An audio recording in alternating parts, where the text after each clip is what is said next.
السلام علیکم ورحمۃ اللہ وبرکاتہ۔ میں آپ کا بھائی محمد طاہر رضوی ایک اور وائرل ویڈیو جو سوشل میڈیا پر اس وقت وائرل چل رہی ہے،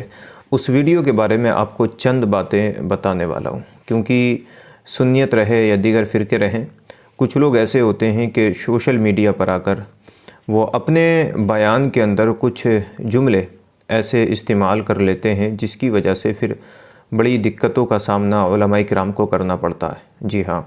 میں بات کر رہا ہوں مولانا نقیب الرحمن حشمتی صاحب کی۔ جی،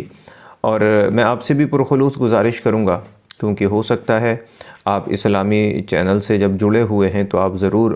بیانات وغیرہ موبائل میں سنتے ہوں گے۔ ہمیشہ یاد رکھیں، بیان اسی کے سنیں جس کی دلیلیں پختہ ہوں، جو دلیلوں کے ساتھ، پروف کے ساتھ اور ثبوت کے ساتھ آ کر کے جو ہے بیان کرتا ہو۔ جیسے کہ مان لیجیے مفتی اجمل صاحب ہیں اور مفتی ثاقب رضا مصطفی صاحب ہیں، دیگر تمام علماء اکرام موجود ہیں جن کے بیان جو ہوتے ہیں وہ پورے دلیل پروف کے ساتھ ہوتے ہیں۔ لیکن مولانا نقیب الرحمن حشمتی ان کا نام ہے، انہوں نے اپنی تقریر کے درمیان جذبات میں آ کر کے کچھ جملے بولے جو کہ سوشل میڈیا پر اس وقت گردش کر رہے ہیں۔ آئیے پہلے وہ جملے سن لیتے ہیں۔ تم ہی تو وہ ہو وہابیوں دیوبندیوں جس کی وجہ سے حضرت آدم علیہ السلام جنت سے تشریف لائے۔ کہیں گے کیسے؟ مفسرین کرام فرماتے ہیں حضرت آدم علیہ السلام کے دنیا میں آنے کا ایک سبب یہ بھی بیان کیا گیا کہ دنیا میں تشریف لائے اور جو گندم تناول فرمایا تھا اس کی وجہ یہ تھی کہ حضرت آدم کی پشت پاک میں ان کی اولادوں میں اچھے بھی تھے، برے بھی تھے، وفادار رسول بھی تھے، غدار رسول بھی تھے۔ تو خدا نے انہیں یہ سبب بنا دیا ان کا اور دنیا میں بھیج دیا کہ اے حضرت آدم جتنے غدار رسول ہیں ان سب کو دنیا میں چھوڑ کے آ جاؤ، پھر جنت میں آ جانا۔ ان سب کو جا کر کے دنیا میں چھوڑ دو، جنت میں تو جنت تو تمہارے ہی لیے ہے اور تمہاری وفادار اولاد کے لیے جنت میں آ جانا، تمہاری وفادار اولاد بھی آ جائے گی، میرے نبی کی وفادار امت بھی آ جائے گی، غداروں کو دنیا میں چھوڑ دو۔ اس لیے حضرت آدم کو دنیا میں آپ نے ان کے یہ جملے سنے، جن جملوں میں آپ نے سنا ہوگا، یہ کہہ رہے ہیں کہ آدم علیہ السلام کو دنیا پر اللہ پاک نے اس لیے بھیجا تاکہ غدار اور وفادار دونوں چلے جائیں ساتھ میں، اور غدار رہ جائیں اور وفادار پھر بعد میں جو ہے جنت میں داخل ہو جائے، جبکہ ایسا بالکل نہیں ہے، ایسا بالکل نہیں ہے۔ ہم مانتے ہیں یہ وہابیوں کو ایک جو ہے وہابیوں کے خلاف بولنے کا یہ مطلب نہیں ہوتا ہے کہ آپ کچھ بھی کہہ دیں۔ ہاں، ہم مانتے ہیں اس چیز کو کہ وہابیوں کا، دیوبندیوں کا عقیدہ غلط ہے اور عقیدے کی بنیاد پر ہی اہل سنت والجماعت کے درمیان اور ان کے درمیان اختلافات رہتے ہیں بہت سارے،